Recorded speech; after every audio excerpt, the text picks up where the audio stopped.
Assalamualaikum warahmatullahi wabarakatuh. Alhamdulillahi rabbil alamin.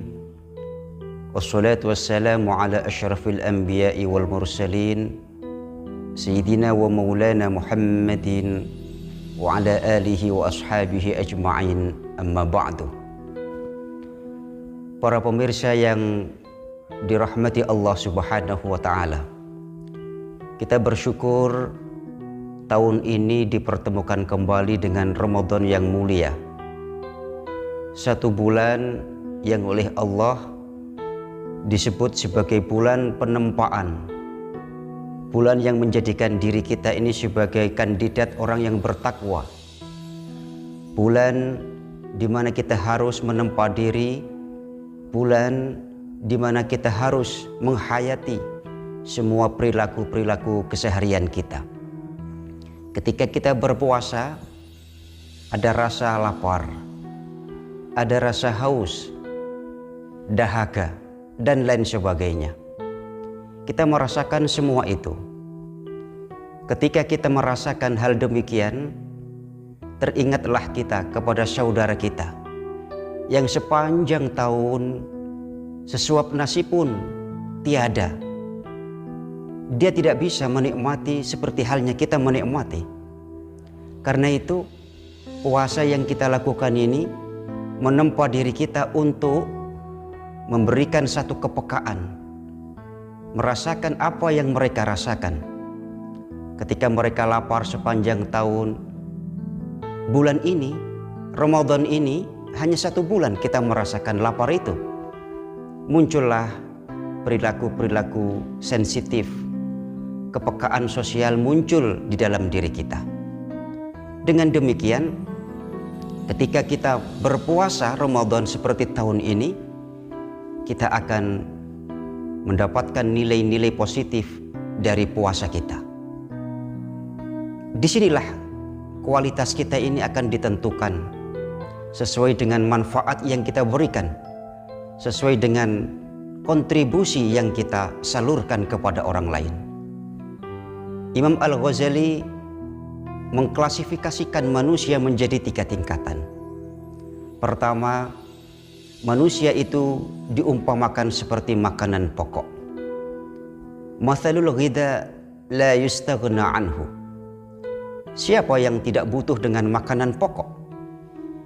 Ia mengenyangkan, memberikan nutrisi, memberikan kekuatan, ada protein di dalamnya, ada karbohidrat di dalamnya.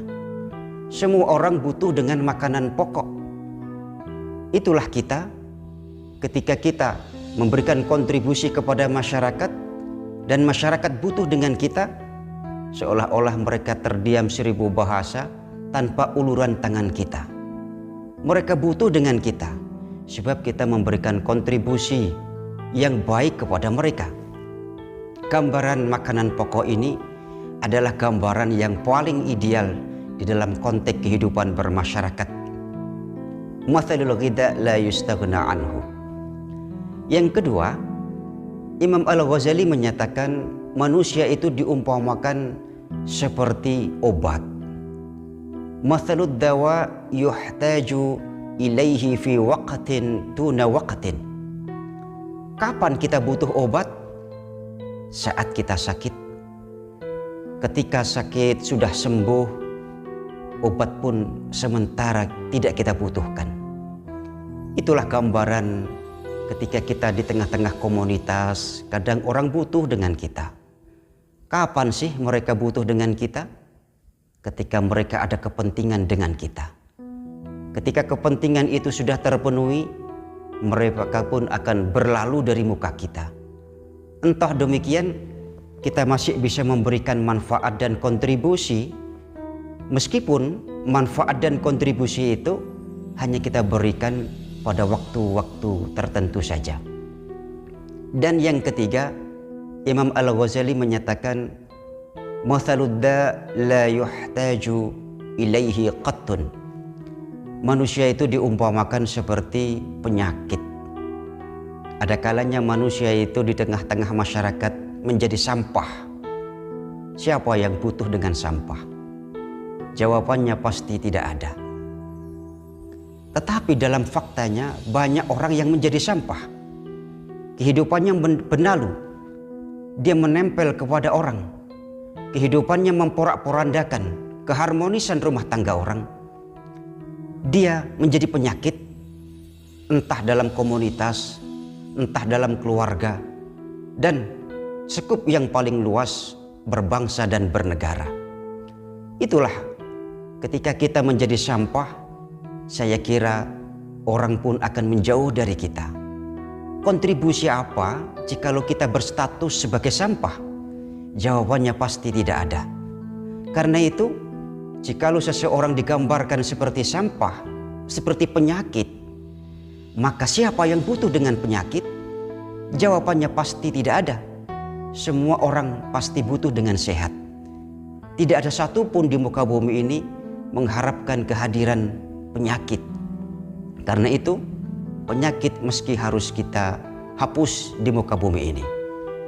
Karena itu, Imam Al-Ghazali ketika menyatakan mathalud da' la yuhtaju ilaihi qattun adalah gambaran ideal betapa kita harus meningkatkan produktivitas kita, manfaat kita, kontribusi kita, sehingga cita-cita ideal seperti makanan pokok akan terwujud melalui ibadah puasa pada tahun ini. Semoga memberikan gambaran eksistensi kita sebagai masyarakat agar kita bisa memberikan kontribusi yang paling maksimal di dalam kehidupan kita sehari-hari dengan mengejawantahkan nilai-nilai puasa pada tahun ini, sehingga kita peka, memiliki kepekaan sosial yang tinggi, seperti halnya mereka-mereka yang setiap saat merasakan dahaga, merasakan lapar, dan lain sebagainya. Terima kasih dan mohon maaf. Wassalamualaikum warahmatullahi wabarakatuh.